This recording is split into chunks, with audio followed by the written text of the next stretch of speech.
Pakistan cricket के लिए एक ऐसा साल साबित हुआ है जिसमें कामयाबी और नाकामी दोनों पहलू नुमाया रहे हैं। कई टीम ने उम्दा कारकर्दगी से शायकीन की उम्मीदें बरकरार रखी तो कहीं मायूसी ने मद्दाहों को सोचने पर मजबूर कर दिया। साल के आगाज में पाकिस्तान ने आईसीसी चैंपियंस ट्रॉफी 2025 की मेजबानी की, जो 1996 के बाद से उसके वर्ल्ड कप के बाद पहला मौका था जब पाकिस्तान ने किसी आईसीसी इवेंट की मेजबानी की हो। ताहम होम ग्राउंड पर खेलते हुए पाकिस्तानी टीम महज 4 दिन की मेहमान साबित हुई। अपने इब्तदाई दोनों मैचेस में शिकस्त के बाद पाकिस्तानी टीम टूर्नामेंट से बाहर होने वाली सबसे पहली टीम बन गई थी। इसके बाद न्यूजीलैंड के साथ सीरीज हुई। पाकिस्तान क्रिकेट मुश्किलात का शिकार दिखाई दी, उसकी मुश्किलात में मजीद इजाफा हुआ, जहां T20 सीरीज में पाकिस्तान को 1-4 जबकि वनडे सीरीज में 0-3 से शिकस्त हुई। और कप्तानी के हवाले से भी ये साल जो है पाकिस्तान क्रिकेट के लिए खासा गैर यकीनी साल रहा है। मोहम्मद रिजवान को वनडे और T20 दोनों फॉर्मेट्स की क़यादत से हाथ धोना पड़ा और T20 टीम की जिम्मेदारी सलमान अली आगा को सौंपी गई, जबकि वनडे टीम की क़यादत शाहीन शाह अफरीदी के सपुर्द कर दी गई। ताहम T20 क्रिकेट पाकिस्तान के लिए इस साल उम्मीद की किरण साबित हुई है। होम ग्राउंड पर पाकिस्तानी टीम नाकाबिल शिकस्त रही और एशिया कप 2025 का फाइनल खेलने का एजाज भी हासिल किया। जबकि हम जानते ही हैं कि एशिया कप 2025 के फाइनल में क्या हुआ, पाकिस्तान को रिवायती हरीफ भारत के हाथों शिकस्त से दूचार होना पड़ा था।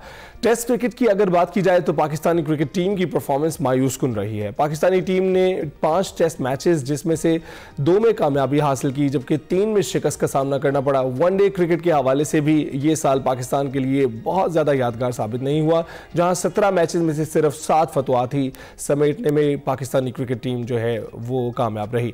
इसके बरक्स T20 क्रिकेट में पाकिस्तान की कारकर्दगी खासी बेहतर रही है और 34 मैचेस में से 21 में कामयाबी हासिल की है। शायकीन क्रिकेट का कहना था कि ये साल पाकिस्तान क्रिकेट के लिए कुछ अच्छा साल साबित नहीं हुआ है।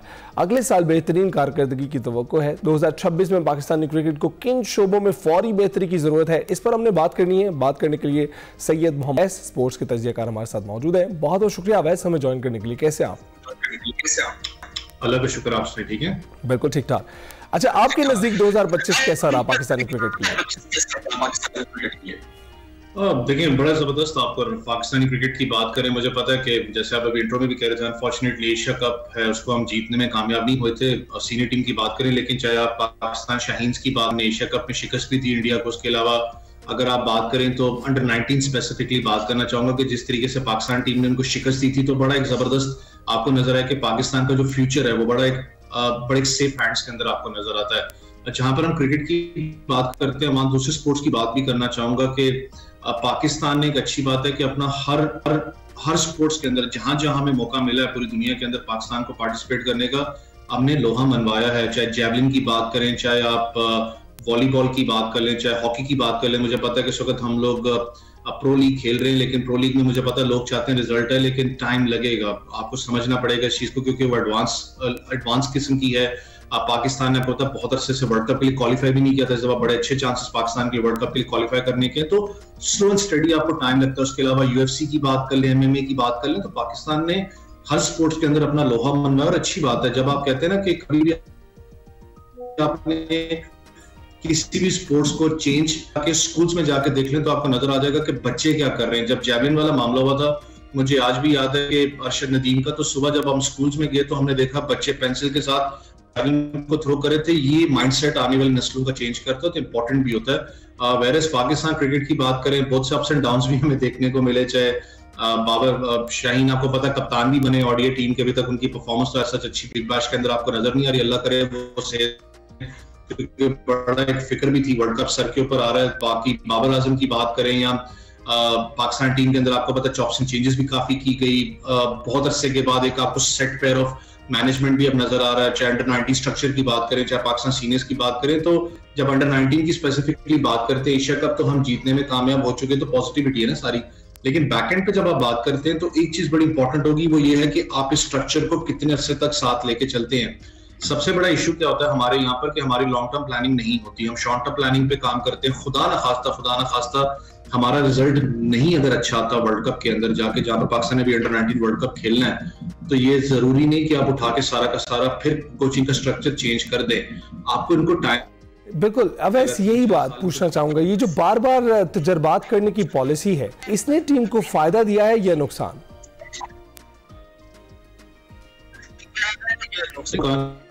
कि जब आप एक प्लेटफॉर्म की बात करते हैं, चाहे सीनियर क्रिकेट हो चाहे जूनियर क्रिकेट की बात करें, वहां पर जो एक प्लेयर होता है उसका शायद माइंडसेट डिफरेंट होगा जिसपे वो काम कर रहा है। अचानक जब कोचिंग स्टाफ चेंज होता है, जब नया कोच आता है, अपना पूरा का पूरा पैनल लेके आता है, उसका माइंडसेट कुछ और होगा, उसको मैच करते हुए इतना टाइम लग जाए। तो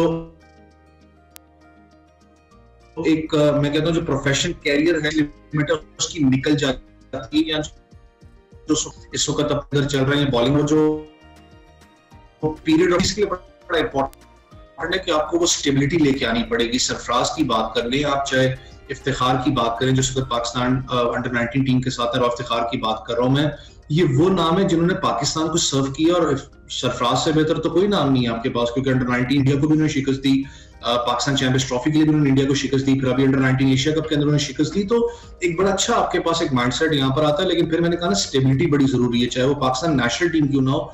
मुझे पता है वर्ल्ड कप सर पे है, सबकी उम्मीदें हैं, अनफॉर्चुनेट है अगर आप रियलिटी के ऊपर जाए तो अभी भी मुझे परेशानी है, क्योंकि आपके लड़के इस वक्त जो टॉप प्लेयर्स हैं, जो आपको पता है कि वर्ल्ड कप खेलने जाएंगे, वो चाहे इस वक्त बांग्लादेश लीग की बात कर लें, चाहे बिग बैश की आप बात करें, उनकी performance as such up to that mark नहीं है। पैचेस के अंदर हारिस आपको परफॉर्म करते नजर आ रहे हैं, नसीम शाह करते नजर आ रहे हैं आपको, लेकिन बाबर की बात कर लें, शाहीन आपको बहुत बड़ा एक, मैं कहता हूं कि मुझे भी उसका टेंशन लगी हुई है कि यार आपका स्ट्राइक फास्ट बॉलर है, उससे 140 ही नहीं टच हो रहा, और जिस तरीके की उनका फेंटा पड़ रहा है तो ज्यादा चीजें दिमाग में चलती है। मुझे पता है विकेट्स डिफरेंट है, श्रीलंकन एटमॉस्फेयर डिफरेंट होगा, ऑस्ट्रेलियन डिफरेंट है, तो बहुत सी चीजें इस वक्त जरूर है, लेकिन आपको सेट ऑफ जो मैनेजमेंट है उसके साथ फिर भी मैं कहता हूं आपको चलना पड़ता है, पर थोड़ा टाइम देना पड़ता है। मुझे याद है जैसन गिलेस्पी जिस वक्त टेस्ट क्रिकेट के पाकिस्तान के जब कोच बने थे, और उनसे इंटरव्यू के मैंने खुद भी लिया था अपने शो के लिए, तो जब मेरी उनसे बात हुई तो उन्होंने यही बात मुझे की थी कि डोमेस्टिक क्रिकेट आपका बहुत तगड़ा है, लेकिन मुझे इस डोमेस्टिक को समझने में और पाकिस्तान टीम को एटलीस्ट एक ट्रैक पे लेके आने के लिए मुझे कुछ टाइम चाहिए।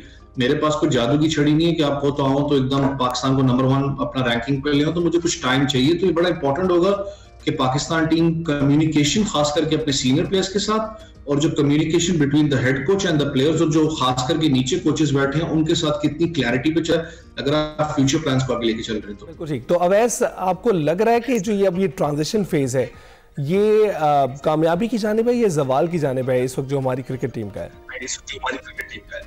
देखिए, ट्रांजिशन फेज तो आपका अच्छा है, क्योंकि जब आप बात करते हैं, जब अपनी बेसिक जो ट्रांजिशन फेज होता है जहां पर आप प्लेटफॉर्म को ले करते हो, वो आपका यूथ क्रिकेट होता है। अंडर 19 की मैं बात करूं स्ट्रक्चर की, वो नजर आ रहा है कि लड़के परफॉर्म कर रहे हैं। एशिया कप आप लोगों ने जीता, मुझे पता है भी स्टिल बैटिंग के अंदर कहीं ना कहीं फ्लॉज आपको नजर आते हैं, बॉलिंग यूनिट आपका तगड़ा है। कल भी मिन्हास ने 147 किए, 145 किए उसने जिम्बाब्वे के खिलाफ, अनफॉर्चुनेटली मैच नहीं हो पाया बारिश की वजह से। तो आपका वो ट्रांजिशन पीरियड तो बहुत अच्छा है। फिर उसके बाद पाकिस्तान शाहीन्स की बात करें, अभी हमने शाहीन्स में भी आपको पता है एशिया कप जीतने में हम कामयाब हुए थे। फिर पाकिस्तान हांगकांग सिक्सेस की बात करें, उसको भी कामयाब हुए जीतने में। लेकिन उस ट्रांजिशन पीरियड में ना एक चीज हम भूल जाते हैं, अगर मैं भी बैठा हुआ यहाँ पर, बहुत से ऐसे क्रिकेट फैंस होते हैं जो मास सदाकत फॉर एग्जाम्पल है, उसकी इनिंग्स को देख के, या जैसे भी ख्वाजा नाफी को T20 स्क्वाड में हम लेके आए हैं, तो हम एकदम एक चीज भूल जाते हैं कि यार इन लड़कों ने ठीक है उस लेवल पे जाके परफॉर्म किया, लेकिन कितनी ज्यादा कंपेटिटिव क्रिकेट खेली है पाकिस्तान टीम को रिप्रेजेंट करने के लिए। मजाक अपनी जगह है, मुझे पता है कि हम कहते हैं कि जी हमने उठा उठा के कैप पे फेंकी है T20 के अंदर, मुझे पता है पीछे अरसे के अंदर आप देखेंगे भाई आपके जिसका दिल करता है पाकिस्तान आके खेल लेता है 1-2 इनिंग्स लगा के PSL के अंदर, लेकिन फिर भी बात समझनी पड़ेगी। That's the most competitive cricket. जब आप इंटरनेशनल लेवल की बात करते हैं, उसका प्रेशर होता है, उसका परफॉर्मेंस प्रेशर होता है, बहुत सी चीजें आपको ज़हन में रखनी पड़ती हैं। तो जो ट्रांजिशन पीरियड की मैंने बात की ना, जब अंडर 19 से एक लड़का निकलता है, उसका जरूरी है जाके डोमेस्टिक क्रिकेट खेले, 1-2 साल अपने आप को रगड़ा लगाए। उसके अलावा पाकिस्तान शाहीन एक है जहां से आप इंटरनेशनल कैलेंडर का अपना जो एक पाथवे उसको आप लेते हो, उसको भी कहीं ना कहीं हम मिस कर जाते हैं। बहुत एक्सेप्शनल टैलेंट होता है कि जिसको मैं कह सकता हूँ कि यार आप अंडर 19 से उठा के डोमेस्टिक में देखते हो, 5-6 मैचेस के अंदर उसमें बहुत तगड़ी परफॉर्मेंस होती है, आप उसको उठा के उस सर्कल के अंदर जरूर ले पाते हो। Once in a blue moon की मैं बात करता हूँ कि होता है। हमारा एक मसला क्या है कि हमारा जो अंडर 19 का प्लेयर है, अंडर 19 के साथ आप काम करो, वो ढूंढता है शॉर्टकट।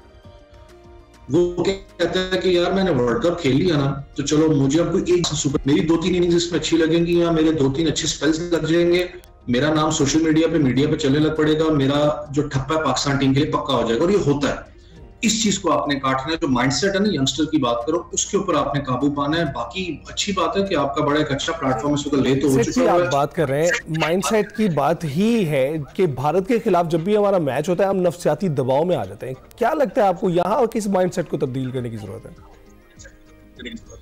देखिए, दो चीजें, अगर कुछ कहते हैं ना कि पॉजिटिविटी भी आपको सीखनी पड़ती है दूसरे नेशन से। अगर मैं क्रिकेट की बात करूं तो मुझे सिर्फ उनका एक स्ट्रक्चर अंडर 19 का इसलिए भी पसंद है क्योंकि उनका जो अंडर 19 का स्ट्रक्चर है, जहां से सीनियर टीम तक को लड़के देते हैं, वो जो स्ट्रक्चर का जो पीछे मैनेजमेंट की मैं बात करूं, वो 4-5 साल से पक्की मैनेजमेंट उनके साथ लगी, कुछ चेंजेस नहीं थी। राहुल द्रविड़ की बात करो, राहुल द्रविड़ के बाद जो इस वक्त उनका हेड कोच है, वो राहुल द्रविड़ के साथ असिस्टेंट कोच है अंडर 19 का, वही उसको लेके आगे प्लेटफॉर्म को लेके चल रहा है। एक उनका रूल है अंडर 19 में कि जो एक लड़का एक दफा वर्ल्ड कप खेल जाए वो अगले दफा वर्ल्ड कप नहीं खेलता, बेशक उसकी एज गैप भी पड़ा वर्ल्ड कप खेलने के लिए। उनका एक रूल है। फिर जो उनका पीछे अगर हाई परफॉर्मेंस सेंटर की बात करें, अंडर 19 के अंदर इन्वेस्टमेंट की बात करें, वो बहुत ज्यादा है। आपने उस माइंडसेट को शिकस्त दी है अपने खेल के हिसाब से। ये कहते हैं ना हमेशा, मुझे पता है हाथ मिलाने वाली बात, तो सारी चीजें, मैं ऐसा स्पोर्ट्समैन कहता हूं कि आपने जब भी किसी को जवाब देना, अपने बल्ले और बॉल से आपको जवाब देना, और आपने दिया उनको, उनका स्ट्रक्चर इतना तगड़ा होने के बावजूद आपने जाके स्ट्रॉन्ग टाइम दिया उनको, एशिया कप के अंदर शिकस्त दी। दैट शोज कि आप साइकोलॉजिकली कितने स्ट्रॉन्ग पाकिस्तान के अंडर 19 स्ट्रक्चर। लेकिन अवैस वन नाइट वंडर भी नहीं होना चाहिए ना कि एक इत्तेफाक से